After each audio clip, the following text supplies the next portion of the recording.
Praise lord. June 4వ తేదీ 2024.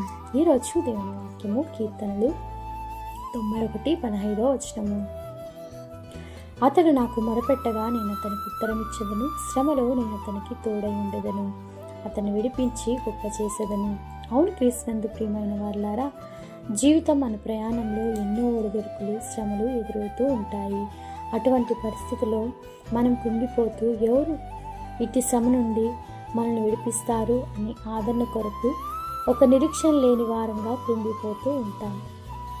అయితే దావీదు ఇలాంటి సందర్భాల్లోనే దేవుని నుండి ఒక గొప్ప ఆశ్రయమును, ఆదరణ పొంది మనకు కూడా ఒక నిరీక్షణను, ధైర్యాన్ని ఇస్తున్నాడు. మనకు అన్ని పరిస్థితుల్లో తోడుగా ఉండి మనల్ని బంధకాల నుండి విడిపించి గొప్ప చేయును. ఈ వాక్యం వింటున్నటువంటి నా ప్రియ సహోదరి సహోదరులారా, నేను శ్రమలో ఉన్నాను, నాకు నా అన్నవారు ఎవరు లేరు, అందరూ నన్ను చేవిచ్చారు, పాపం శాపం అను బంధకాల్లో నేనున్నానని అనుకుంటున్నావా?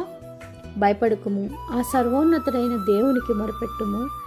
ఆయనే నిన్ను విడిపించి నీకు తోడై ఉండి నిన్ను గొప్ప చేయునుగాక. ఆమేన్. ప్రేయర్ టవర్ మినిస్ట్రీస్లో మీ సహోదరి. God bless you all.